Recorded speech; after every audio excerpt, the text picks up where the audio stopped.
C'est une autre révolution que celle de Che Guevara et des frères Castro que le pape François est venu prêcher pendant 3 jours à Cuba, la révolution de la tendresse et de la miséricorde, celle de l'Évangile.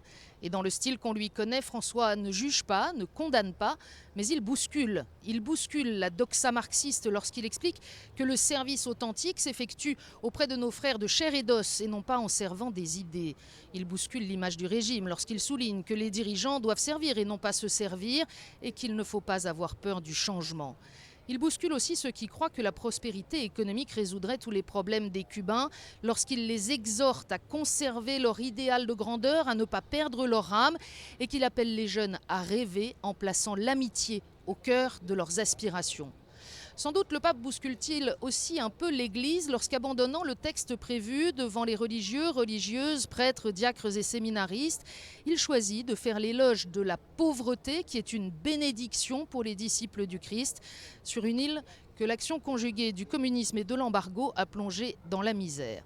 Mais le pape bouscule, comme toujours, surtout les catholiques, en leur rappelant qu'ils doivent se faire serviteurs de tous, que l'Évangile les appelle à donner à leur tour l'amour qu'ils ont reçu, qu'ils doivent être témoins de la miséricorde en donnant eux-mêmes le pardon, en croyant fermement que, comme Matthieu, le traître peut devenir un ami. Dieu ne nous laisse pas tranquilles une fois qu'il est entré dans notre vie, explique le pape François, en apôtre d'une église qui soit capable de quitter ses chapelles et ses sacristies pour accompagner véritablement les hommes de ce temps.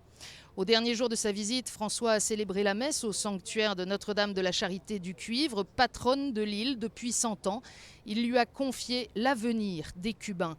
Nous voulons être une église qui s'engage pour bâtir des ponts, abattre des murs, semer des graines de réconciliation, a dit le pape François.